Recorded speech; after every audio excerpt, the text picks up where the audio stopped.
in a massive boost to India's scientific research capabilities, Prime Minister Narendra Modi virtually launched 3 Param Rudra supercomputers. The Param Rudra supercomputers are dedicated to the nation as part of Centre's efforts to make India self-reliant in the field of supercomputing technology.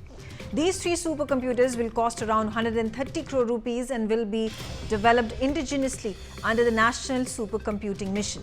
They have been deployed at 3 key locations in Delhi, Pune and Kolkata. In Pune, the giant meter radio telescope will leverage the supercomputer to explore fast radio bursts and other astronomical phenomena. And in Delhi, Inter-University Accelerator Center will enhance research in fields like material sciences and atomic physics. In Kolkata, the S.N. Bose Center will use supercomputing technology to drive advanced research in physics, cosmology and earth sciences. Now, these supercomputers are equipped with applications catering to different domains, which is weather and climate, computation of fluid dynamics, bioinformatics and material science.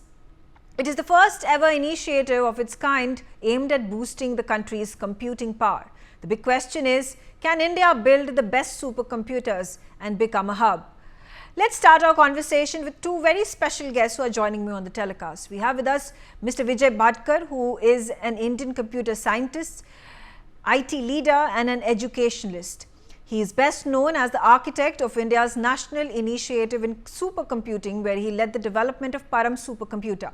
He is also a recipient of the Padma Shri, Padma Bhushan and Maharashtra Bhushan. Thank you very much for joining us, Dr. Bhatkar.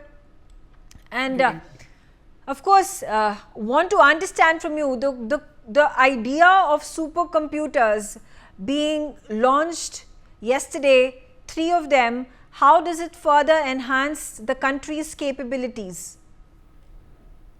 You see that we began the supercomputing mission 3 decades back by forming, I think, a new institute.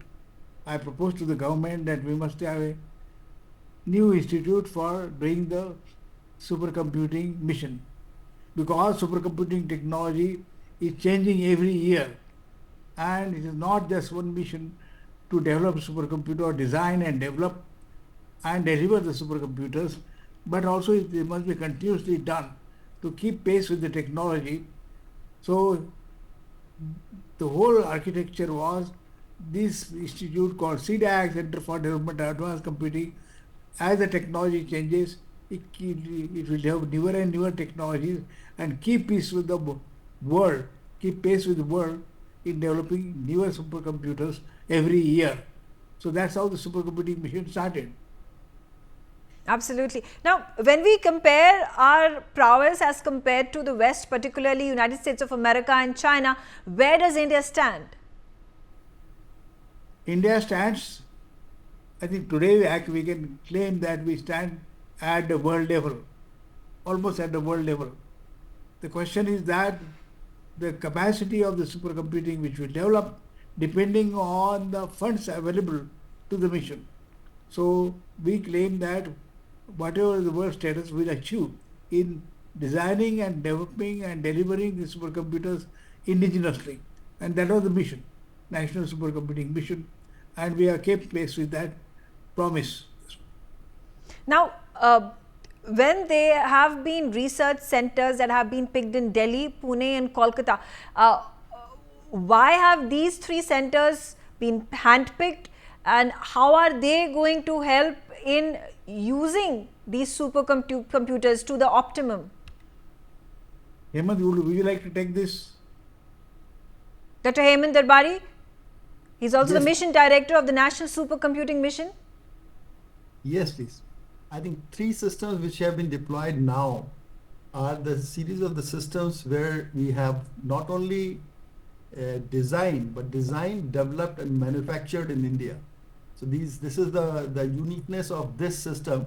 We already have deployed something around 13 systems all over India, in IITs, in IISc, in ICERs, and even in Mohali. So those systems are already deployed, and those systems have been very extensively used. These systems are mostly 85 to 90% utilization is there. And these three systems, the uniqueness is that it is built on a Rudra technology. That's the Rudra is the server which we have created, and using Rudra servers, we have created Param Rudra series of supercomputers. So all three systems are totally indigenous, barring the chip and the components which are being used from abroad. But that is what exactly is the uniqueness of these three systems. And as far as the areas are concerned, see this GMRT system currently is worldwide. There are 400 beams which have been fired up, and this system will allow us to fire something around 2,000 beams at a time, and where we have put up 1 petaflop compute, and that will give us an edge on throughout the world. And this is going to be the #1 system in the world till the square meter array comes in by 2030. So that's just the uniqueness of our system. It's all been indigenously done on our Rudra server.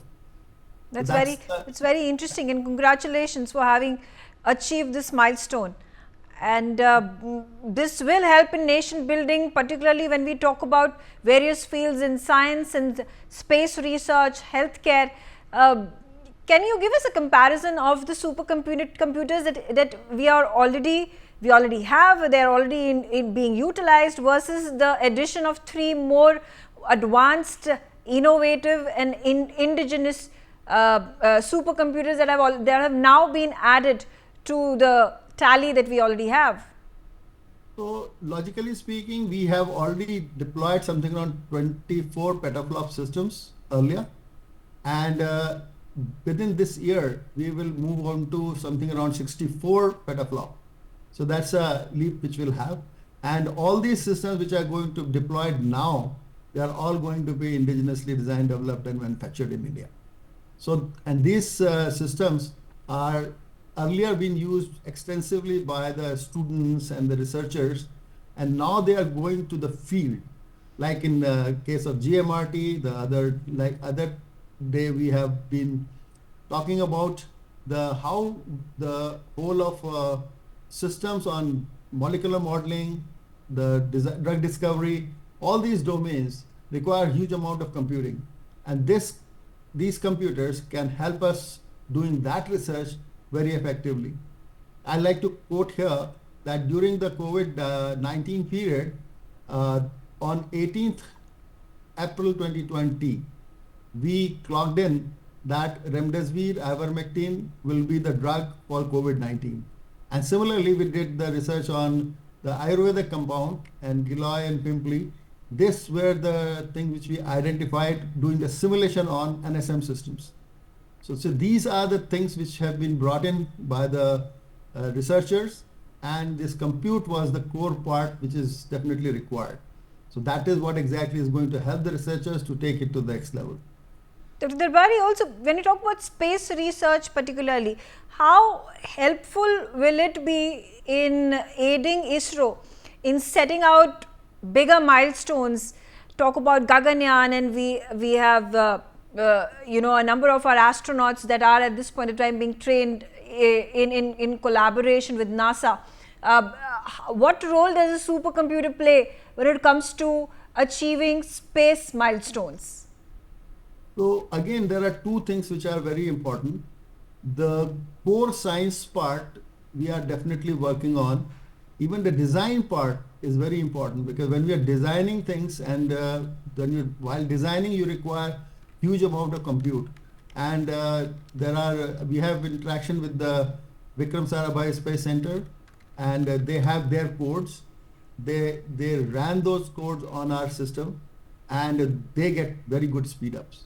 So what exactly is happening? All these research teams which are there, we are trying to bring them all together in the National Supercomputing Mission and try to provide the whatever compute is required. Actually, when we crafted out NSM program, at that time itself, what we said was that the application is the key, and we wanted to have India specific application so that those things can be worked out. And those applications compute need, we wanted to feed it through the NSM program. Dr. Vijay Bhatkar, if you could, explain to our audiences, when was the National Supercomputing Mission launched? What was the need of the hour at that point of time versus how we have advanced and progressed over the decades, and thereby our needs also enhanced and supercomputers also being built on those demands? You see, I think National Supercomputing Mission or the supercomputing project began 30 years back. That time the US has denied us the supercomputing which we required for weather forecasting. This was a civilian application, not a strategic application. And then we said that this was then available from only one manufacturer, that is Cray. Samuel Cray was the father of supercomputing at that time in the US, and we decided that the government wanted that, we tried to import that supercomputer. We are not begging for the supercomputer, we wanted to buy the supercomputer, but then US Senate or US Congress at that time decided that this is the very critical technology that the US possesses, no other country possesses that technology, and we should not give it to any country, including NATO at that time, and they wanted to preserve only US. So they thought that since supercomputing play a vital role in all researches, designing new cars, designing new aircrafts, planes, new cars, so all the strategic technologies or the most important technologies which is important for the development will be regulated by the US or not given to US for some time. So that supercomputing was then denied to us. There was a Rajiv Gandhi Reagan Accord at a time on high technology, and Rajiv Gandhi decided to tell them that this is going to be only for the weather forecasting application, which is critical for Indian agrarian economy, and they should be given to us because India is an agrarian economy, and vast population depends on the rains, what time the rains will come, how much rains will come, and what will be the impact of that for India's farmers. So our project began, the CIRAC project began, and this has been then continuous. We formed a new institute called Center for Development of Advanced Computing, because it has to be done continuously like this, like space program what we are doing. So this was the architecture, this was the plan which he gave at that time and which was approved, and we began like this. That time that technology, when Rajiv Gandhi asked me, can we develop this technology in India, how can we develop this technology in India? I said, I have not seen a supercomputer. I have seen only the photography of supercomputer in some research journals. But what we have done in atomic energy, what we have done by in space program, these are the testimony that we can develop such strategic advanced technology right in India itself. And the institute was launched, and from there onwards we went on to develop newer and newer and more powerful supercomputers. Today's supercomputers possess the powers what is called in the petascale regions, and these are the petascale systems today we are launched, we have designed, manufactured, and with applications, full of the applications. Such 3 systems are launched, but this is the only series of systems which we have been developing over the years. Right. I'm also interested in knowing, is there a possibility that India can become a global hub for building supercomputers and also then aiding other countries by collaborating with them, transfer of technology taking place, and setting up supercomputers for other smaller countries? Yes, I think that you struck a very important chord now here. When the supercomputing technology was denied to us, we realized how important it is for not only India but also all the developing countries and all the countries in the world. So we wanted to share the technologies, provided of course they are used in right direction, and we wanted this would be regulated in the future. But India will share this technology to other developing countries, friendly countries with us, and that's what we started doing. We give it to African countries, we give it to other countries who ask for it, and this proliferation began in the world. Right. Right, absolutely. Also, when we talk about government funding, there has been 130 crore rupees that has been expended by the government to build these supercomputers. How much more financial and political will is required for the government to further enhance this program? You see, the supercomputing technology, of course, requires much money because these are like computers which only possessed by Craig, and I think. And now we brought to the notice of the planners at that time that we require supercomputing technology would have to be announced year after year, and there has been a challenge, of course, getting, because there are other priorities also for the government. But in the first mission we had only 32 crores or 37 crores totally, and the successive years these technologies have to be enhanced. So the funds have been the real, I think, the crunch in development of this technology. But we developed the capability of that kind, not exactly the computing power of that time, because each computing power, today's computing powers have gone to peta and what you call now exascale level, which will require thousands of crores. So this is being done. But by developing an institute, people like Hemant Darbari, Dr. Hemant Darbari, who led the mission at, I think, for several years, and who is leading now also, he is the mission director for the project, and they have been coming with newer and newer demands, and promising that assessing the requirements of each national institution, like what we have done for the 3 systems, and then allocating funds for that from the government. Okay, I'll come back to Dr. Hemant Darbari, and if you could explain to us, Dr. Darbari, about the high performance computing system that was also inaugurated, Arka and Arunika.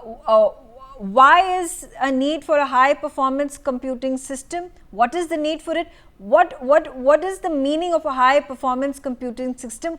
What does it help in in research purposes, or weather or climate determination purposes?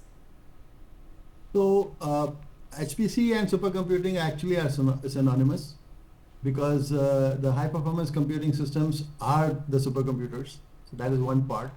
And second part is that the weather was always application which requires huge amount of compute and the storage, because of the fact that the simulations takes lot of time. So this system, which has been now launched by the Honorable Prime Minister, this is going to take us to the next level, wherein the 6 kilometer type of range we can reach. The requirement is sub-kilometers, and those type of things give you an absolutely clear picture what exactly is going to happen whenever there is a climate change.